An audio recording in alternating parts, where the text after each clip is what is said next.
찬송가 459장 찬송 부르겠습니다. 459장 찬송을 부르겠습니다.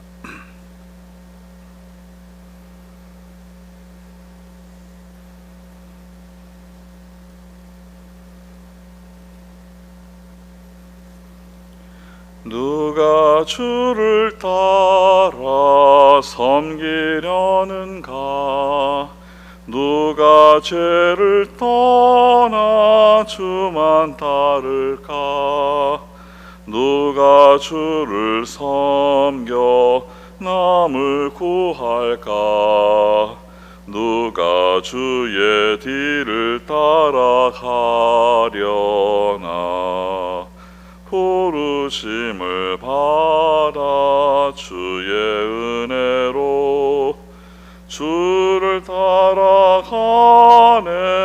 주만 따르네. 세상 영광 위에 다름 아니요. 크신 사랑 기네. 주만 따르고 주가 내려주신 은혜 힘입어 주의 뒤를 따라 힘써 일하네. 부르심을 받아 주의 은혜로 주를 따라가네. 주만 따르네. 환난 핍박 많고 원수 강하나 주의 용사 더욱 힘이 강하니 누가 능히 이겨 넘어뜨리랴. 변함없는 진리 승리하리라. 기쁜 찬송하며 주의 은혜로 주를 따라가네. 주만 따르네. 아멘. 하나님의 말씀은 누가복음 10장 1절에서 16절 말씀입니다. 누가복음 10장 1절에서 16절 말씀을 교독하겠습니다. 누가복음 10장 1절에서 16절 말씀입니다. 그 후에 주께서 따로 70인을 세우사 친히 가시려는 각 동네와 각 지역으로 둘씩 앞서 보내시며 이르시되 추수할 것은 많되 일꾼이 적으니 그러므로 추수하는 주인에게 청하여 추수할 일꾼들을 보내주소서 하라. 갈지어다 내가 너희를 보냄이 어린 양을 이리 가운데로 보냄과 같도다. 전대나 배낭이나 신발을 가지지 말며 길에서 아무에게도 문안하지 말며 어느 집에 들어가든지 먼저 말하되 이 집이 편안할지어다 하라. 만일 평안을 받을 사람이 거기 있으면 너희의 평안이 그에게 머물 것이요 그렇지 않으면 너희에게로 돌아오리라. 그 집에 유하며 주는 것을 먹고 마시라. 일꾼이 그 싹을 받는 것이 마땅하니라. 이 집에서 저 집으로 옮기지 말라. 어느 동네에 들어가든지 너희를 영접하거든 너희 앞에 차려놓은 것을 먹고 거기 있는 병자들을 고치고 또 말하기를 하나님의 나라가 너에게 가까이 왔다 하라. 어느 동네에 들어가든지 너희를 영접하지 아니하거든 그 거리로 나와서 말하되 너의 동네에서 우리 밭에 묻은 먼지도 너희에게 떨어 버리노라. 그러나 하나님의 나라가 가까이 올 줄을 알라 하라. 내가 너희에게 말하노니 그날에 소돔이 그 동네보다 견디기 쉬우리라. 화 있을진저 고라시나 화 있을진저 벳세다야. 너희가 향한 모든 권능을 두로와 시돈에서 행하니 따르더라면 그들이 벌써 베옷을 입고 죄에 앉아 회개하였으리라. 심판 때에 두로와 시돈이 너희보다 견디기 쉬우리라. 가버나움아 내가 하늘에까지 높아지겠느냐 음부에까지 낮아지리이다.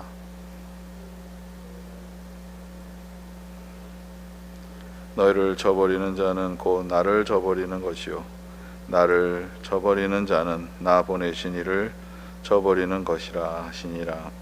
아멘. 하나님의 은혜와 축복이 여러분들 삶 가운데서 오늘 말씀에서 함께 주실 줄 믿습니다. 누가복음 10장 1절의 첫 번째 부분 1절부터 나오는 부분과 누가복음 9장에서 1절에서 나오는 부분이 상당히 비슷한 내용들이 많습니다.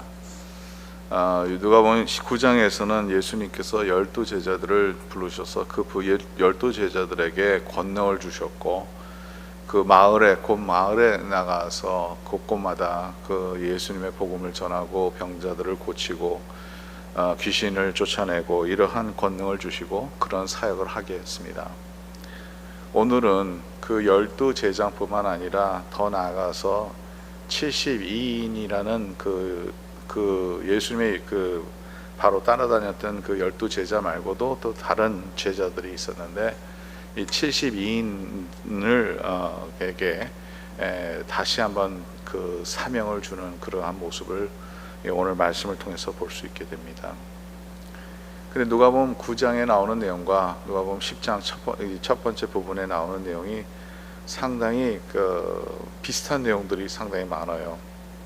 예를 들어서 이들에게 가서 가는 곳곳마다 거기서 평안을 빌으라고 그러기도 하고 한 곳에 들어가면 거기서 계속 머물게 하고 거기서 주는 대로 먹고 또 그들이 가져갈 때 배낭이나 신발을 가지고 가지 말라 그러고 가는 곳곳마다 그들이 대접하는 게 마땅한 것이다 이렇게 예수님께서 말씀하시는 그런 내용이 상당히 그 9장에 나오는 그 12 제자들에게 줬던 내용과 이렇게 비슷한 내용들도 많고 동일한 내용들도 많습니다. 그리고 이제 이 72인이 나가서 그 12 제자들이 했던 그 똑같은 사역을 하게 되죠. 하나님께서 이 권능은 하나님께서 주신다고 저는 지난번에도 말씀드렸지만 이것이 우리가 가능하게 하는 것은 하나님께서 우리에게 주시는 그 사명이라 소명이라 우리가 볼 수 있는 것이죠. 요즘에 우리가 말씀을 그 하나님의 소명에 대해서 계속 말씀이 나오고 있습니다. 주일날도 그런 말씀이 나오고 오늘 본문과 또 이게 최근에 생명의 삶을 통해서 우리가 받았던 계속 읽어왔던 내용들이 상당히 그러한 내용을 포커스해서 많이 주는 것 같아요. 어떻게 보면 지금 우리에게 주는 말씀 아닌가 상당히 많이 생각이 됩니다. 성령님은 이렇게 우연하게 이렇게 말씀을 주는 게 아니라 성령님이 모든 것을 하시고 계시는데 우리에게 필요한 말씀을 주시는 거 아닌가 이런 생각을 한번 해보게 됩니다. 왜 지난번에도 그 72인에게 줬던 이 하나님께서 예수님께서 주신 이 그 컬링을 우리가 다시 한번 생각해 보면 지난번에도 말씀드렸지만 그 12 제자들에게 줬던 내용과 상당히 비슷한 내용들인 거죠. 사실은 똑같은 내용입니다. 복음을 전하고 또 병자들을 고치고 또 그 귀신을 쫓아내고 이러한 내용을 계속 주었는데 12 제자들의 그 사역이 어떤 사역이었는가 우리가 다시 한번 생각해 보면 바로 그것이 예수님의 사역이었습니다. 예수님이 하셨던 일이 그거예요. 복음을 전하고 천국을 선포하고 회개하라 하고 더 나가서 병자들을 고치시고 또 귀신을 쫓아내시고 연약한 자들과 함께 하시고 그러한 사역이 예수님이 하셨던 사역이라는 거죠. 그러면 12 제자들이 주어졌던 사명은 예수님이 하셨던 사역을 계속 이어받은 거고 예수님이 혼자 하신 것보다는 12명이 같이 하는 것이 훨씬 더 효율적이고 훨씬 더 많이 필요하고 또 많은 사람들에게 리치아웃 할 수 있던 거지 그 사역을 72인에게도 똑같은 사역을 주셨다는 거죠. 이 말씀은 바로 이 72인에게만 주어진 그런 소명이 아니라 우리에게도 하나님께서 불러서 우리에게도 하라고 하시는 하나님의 말씀이라는 것을 분명히 우리가 느끼게 됩니다. 초대교회가 처음에 교회가 세워져서 초대교회가 했던 일이 바로 예수님의 사역이었어요. 그들이 모여서 하나님을 찬미하고 말씀을 전하고 또 형제 자매들 가운데서 사랑을 나누고 공동체로서 떡을 같이 떼어서 먹고 이러한 공동체로 했던 그 초대교회 모습이 바로 예수님의 사역이요, 또 12제자들의 사역이요, 이 72인의 제자들의 사역이요, 또 우리에게 주신 사역이라는 거죠. 예수님의 일은 아직도 계속 이어가는 겁니다. 누구를 통해서? 저와 여러분들을 통해서, 주의 교회를 통해서 이어간다는 거죠. 오늘 이 72인에게 보내시는 그 내용이 우리에게 참 우리 귀에 상당히 많이 우리에게 들려지는 말씀이라고 생각됩니다. 이렇게 복음을 전하는 자들에게는 또한 특권이 있어요. 여러 가지 특권들이 있고 또 그 가운데서 이 길이 바로 복된 길이라는 것을 깨닫게 됩니다. 우리 아까도 우리 찬양할 때 주님을 따라가는 찬양을 했죠. 주님을 따라가는 그 자체가 우리에게는 큰 복이 된다는 거죠. 오늘 말씀에서 5절에서 이제 6절 말씀을 한번 보면요, 어느 집에든지 집에 들어가든지 먼저 말하되 이 집이 편안할지어다 하라. 평안을 빌라는 거죠. 근데 6절 보니까 만일 평안을 받을 사람이 거기 있으면 너의 평안이 그에게 머물 것이요 그렇지 않으면 너에게 돌아오리라. 거기에서 평안을 비는데 그 평안을 빌 때 그 평안을 비는 그 평안이 그 집에 그들이 받을 만한 사람이라면 그 평안을 받을 거라는 거죠. 근데 그걸 만일 받을 만한 그러한 그릇이 아니라면 그것이 우리에게 돌아온다는 거죠. 그 평안을 비는 사람에게 돌아온다는 거죠. 만약 그 사람이 받을 만한 사람이라면 그 평안이 그 제자들에게 돌아오지 않습니까? 그런 말은 없어요. 분명히 하나님께서 우리에게 주신 말씀은 그 평안을 빌 때 그것이 그 사람들에게 임할 것이다. 근데 만일 그 사람들이 받을 만한 사람들이 아니라면 그 평안은 어디 가는 게 아니라 그 평안은 우리에게도 온다는 거죠. 예수님께서 말씀하시는 이유는 우리에게 놀라운 이 평안의 그 길을 우리에게 가르쳐주고 비밀을 우리에게 가르쳐주고 있습니다. 하나님의 평안이 그들의 가정에 있는 것이 얼마나 중요한 건지 우리는 잘 알지 않습니까? 우리도 평안을 누렸을 때 얼마나 큰 복이 됩니까? 그렇습니다. 하나님께서 주신 평안은 이 세상에 알지 못하는 평화요, 하나님께서 주신 평안은 모든 것을 초월할 수 있는 우리의 마음뿐만 아니라 우리의 삶을 지켜가는 그러한 모습을 얘기를 하지 않습니까? 우리가 이제 누구네 집에 가든가 어디에 가면 우리는 기도를 먼저 해요. 우리 크리스천들은 다른 사람의 집에 갈 때 우리가 기도를 해요. 바로 이 말씀의 기준으로 우리가 기도를 하는 겁니다. 그 가정의 평안을 하나님 앞에 기도를 하죠.